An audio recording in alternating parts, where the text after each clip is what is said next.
हरियाणा, महाराष्ट्र और दिल्ली चुनाव में बुरी तरह से फंस चुके आयोग को पश्चिम बंगाल पहुंचते ही जोर का झटका लगा है। नए चुनाव आयुक्त ज्ञानेश कुमार का बिना कोई चुनाव कराए ही बंगाल चुनाव से पहले एक बड़ा झूठ पकड़ा गया है। झूठ के सामने आते ही नए चुनाव आयुक्त बैकफुट पे आ गए हैं।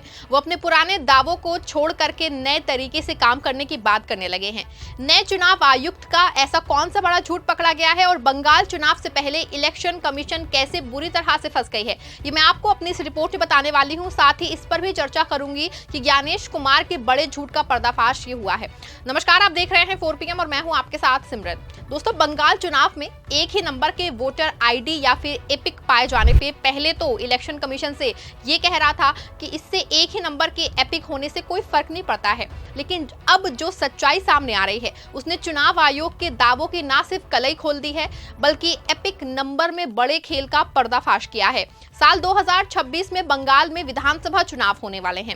सभी राजनीतिक दल जो है वो चुनाव की तैयारियों में जुट गए हैं, लेकिन इस बीच टीएमसी प्रमुख ममता बनर्जी ने चुनाव आयोग और बीजेपी के एक बड़े घालमेल का जो है वो पर्दाफाश कर दिया है। ममता बनर्जी का दावा था कि बीजेपी की एक एजेंसी चुनाव आयोग के साथ मिलकर के ऑनलाइन वोट बना रहे हैं। इसमें वोटर्स के सत्यापन तक की प्रक्रिया को ऑनलाइन कर दिया गया है। इसके बाद दूसरे ही दिन एक ही नंबर के 2 एपिक कार्ड का मामला सामने आया था। एक ही नंबर के एपिक कार्ड के मामले को लेकर के ममता बनर्जी ने चुनाव का जो है वो आयोग को काफी ज्यादा घेरा है। खबर में मौजूद है, आप देखिए दैनिक प्रभात की खबर, जिसमें साफ तौर पे लिखा है कि अब एक ही जैसे 2 वोटर्स आईडी कार्ड मिले, विवाद शुरू।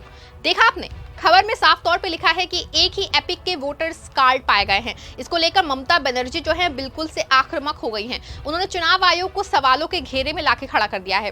हालांकि जब ये एक ही नंबर के 2 वोटर्स आईडी का मामला चुनाव आयोग के पास पहुंचा तो चुनाव आयोग ने कहा कि ये कोई बहुत बड़ा मामला नहीं है।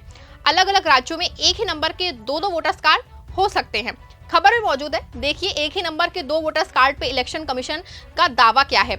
एनडीटीवी की खबर है। खबर में साफ लिखा है कि एक ही जैसा एपिक नंबर होने का मतलब फर्जी मतदान नहीं। विपक्ष के आरोपों पे इलेक्शन कमीशन का जवाब। खबर की हेडलाइन से ही साफ है ना कि एक जैसे एपिक नंबर से कोई असर नहीं पड़ता है, कुछ नहीं होता है, क्योंकि जो जिस जगह का मतदाता है वो वहीं वोट डालेगा।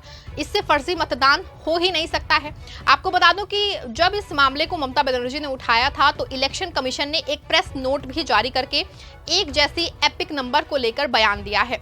इलेक्शन कमीशन ने अपने बयान में लिखा था कि चुनाव आयोग ने ऐसी रिपोर्टों का संज्ञान लिया है जिसमें से 2 अलग अलग राज्यों के वोटरों के समान मतदाता पहचान पत्र संख्या नंबर होने का मुद्दा उठाया गया है।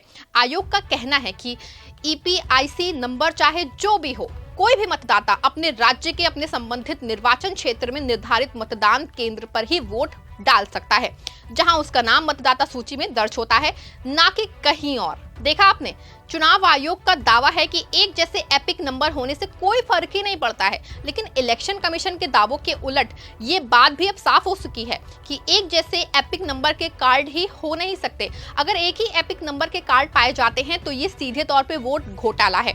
आपको बता दो कि टीएमसी के एक नेता साकेत गोखले हैं। उन्होंने मीडिया से कई मीडिया रिपोर्ट्स में इलेक्शन कमीशन के एपिक नंबर को लेकर 3 बड़े झूठ का पर्दाफाश किया है। जनचैक की एक रिपोर्ट के मुताबिक साकेत गोखले का कहना है कि चुनाव आयोग को एक ही ईपीआईसी नंबर कई लोगों को इसलिए दे दिया गया क्योंकि कुछ राज्यों ने एक ही अल्फान्यूमेरिक सीरीज का इस्तेमाल किया, जबकि सच ये है कि ईपीआईसी नंबर में 3 अक्षर और 7 नंबर होते हैं। हेडबुक में साफ लिखा है कि ये 3 अक्षर जो हैं वो फंक्शनल यूनिक सीरियल नंबर के नाम से जाने जाते हैं। ये 3 अक्षर हर विधानसभा क्षेत्र के लिए अलग अलग होते हैं।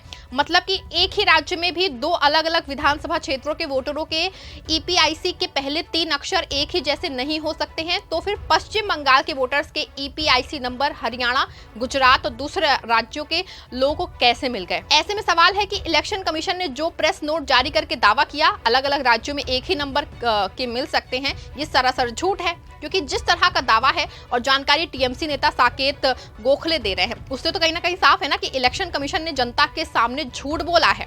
इसी के अलावा साकेत को कहना है कि उनका ये कहना है कि चुनाव आयोग का जो दावा है, अगर दो लोगों के पास एक ही ईपीआईसी नंबर है तो भी वे अपने अपने क्षेत्रों में वोट डाल सकते हैं जहां उनका नाम दर्ज होता है। जबकि गोखले का ये कहना है कि सच ये है कि फोटो वाली मतदाता सूची में वोटर की तस्वीर ईपीआईसी नंबर से जुड़ी होती है। अगर बंगाल का कोई वोटर वोट डालने जाए और उसका ईपीआईसी नंबर किसी दूसरे राज्य के व्यक्ति को भी दिया गया हो तो मतदाता सूची में उसकी तस्वीर अलग दिखेगी। इससे फोटो न मिलने की वजह से उसे वोट डालने से रोका जा सकता है।